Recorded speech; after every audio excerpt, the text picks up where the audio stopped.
Legend of Zelda Twilight Princess is a game about the homeless, children, furries, and most importantly, disappointments. And after 34 hours and 30 minutes, the story makes no sense.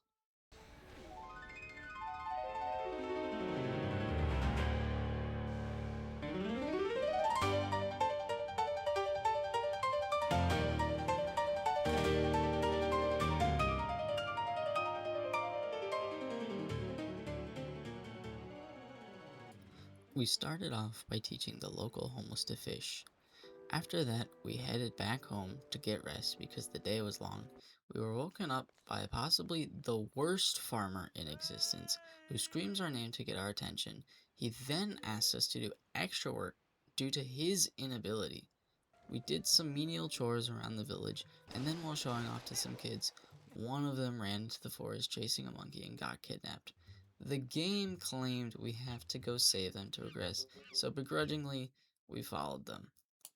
The forest beyond was a treacherous labyrinth of difficult, brain-breaking puzzles like finding this corner.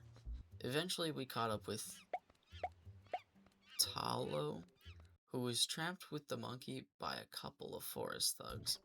After successfully silencing the forest branch of the Bokoblin gang, we headed home to rest. Again. But not before being interrupted by the homeless man who asks us to get a job for him as he is, quote, terrified of employment. Later on, as we stood in a spring, Big Pig Boss showed up to collect money from us, but when we mentioned we didn't have any, he roofied the girl, grabbed her, and dipped. Unfortunately, we were a bit sleepy, so we took a nap before pursuing Big Pig Boss. Though, unfortunately, en route, we encountered Twilight. No, not that one. After banging on the door, the current resident roofied us and began to drag us to his furry basement. We woke up from our second nap on the same day, but this time in a cage where we were woken up by the best character in this game. However, it wasn't all sunshine and rainbows, as not only were we cuffed, we also could no longer give the Big Pig Boss the left, right, good night, because we have no hands. Luckily, Midna guided us through the Redditor's basement, out through the rooftops of Discord, and to the room where seemingly the only woman in the castle was being held captive. She told us the story of how this mysterious figure named Zant attacked and sieged the castle, sealing it in eternal twilight. After our encounter with the woman, Midna teleports us out of the castle, but sadly we're still. Anyway, while we were tripping balls, the water told us to eat invisible light bugs to revive the animal within it.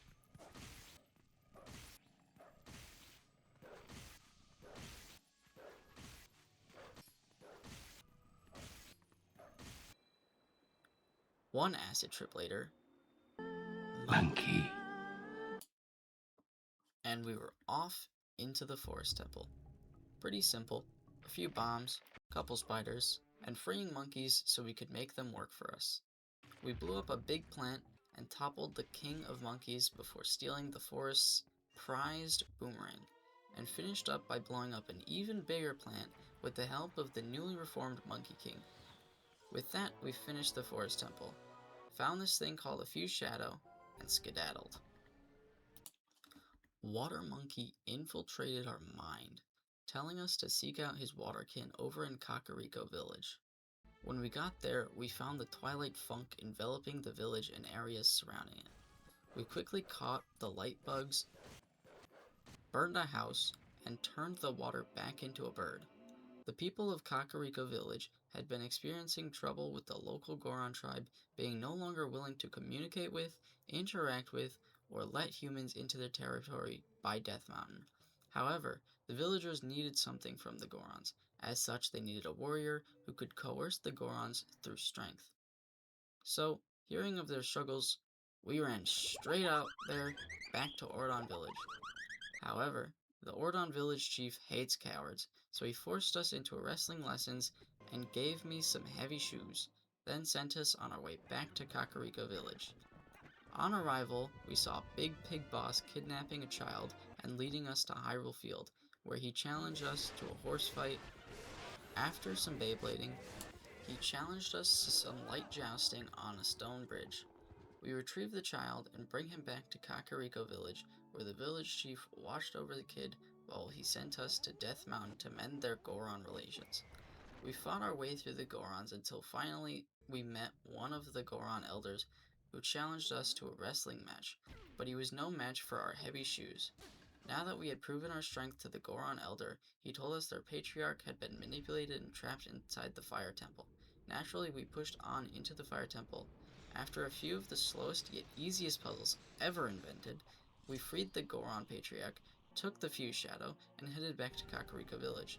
Before we left, the water bird instructed us to head north past the stone bridge in Hyrule Field to seek more of their waterkin. As we were heading north past the stone bridges, some goons stole the middle of the bridge, so we were forced to continue onward. The path north of Hyrule Field twisted us around and towards northern Lanayru, which was enveloped in twilight.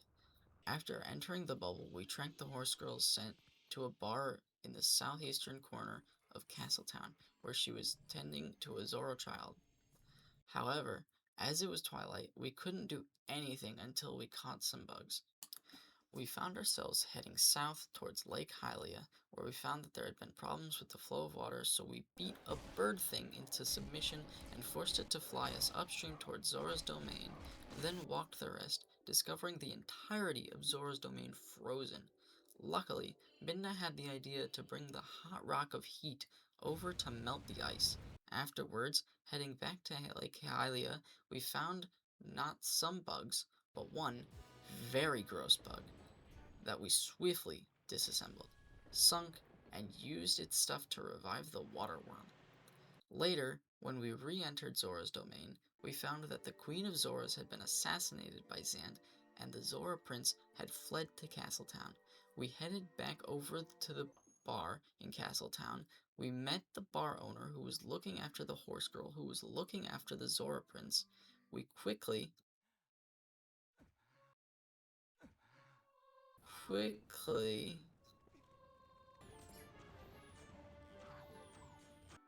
took them to Kakariko Village, since their chief was apparently the only known person to ever treat a Zora. Thankfully, the prince's ghost mom gifted us the Zora armor, allowing us to go into the water temple. After a quick swim, we entered the temple and slammed our head on the wall until things did stuff. We got the hook shot and swiftly disposed of the freaky boss and took its fused shadow.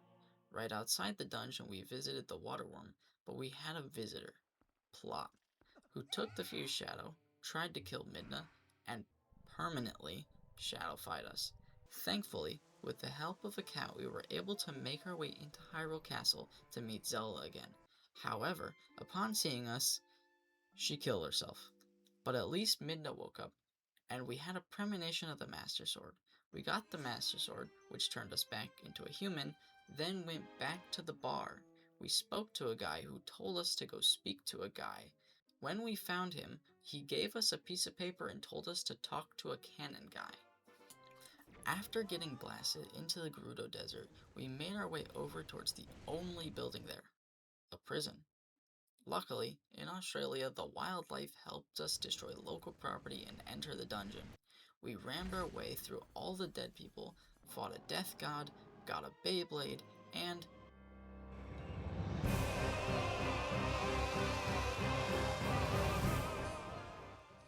upon reaching the top of the prison, we found the mirror Midna was looking for, broken into 4 pieces spread across the world.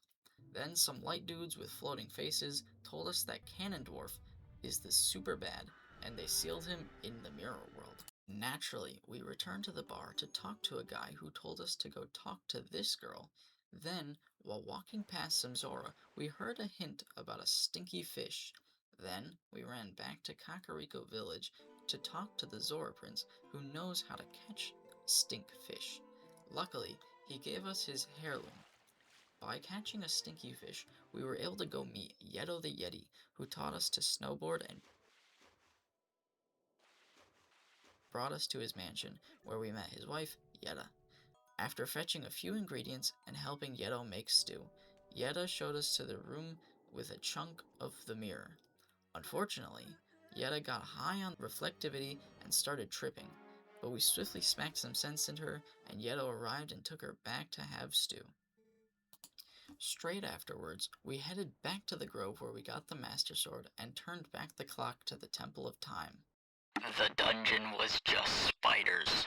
Anyway, next up was the Sky Temple, but first, random fetch quests to fix the rod from the Temple of Time, then revive an ancient cannon and fly high. After fighting the mini-boss, we got Hookshot Squared, which allowed us to hook while already hooked. Then, we killed this massive creature of the sky. Finally, we'd assembled the mirror, entered the Shadow Realm, and quickly beat Mr. Conehead. Finally, it was time to go back to Hyrule Castle because Ganondorf had gotten out and was messing with the castle. When we arrived in Hyrule Castle, he forced us to fight Zelda? After beating Zelda, she was freed and alive, I guess. Then we fought the biggest boss. Then we had a Beyblade match before finishing the fight through a classic duel, and Ganondorf was defeated.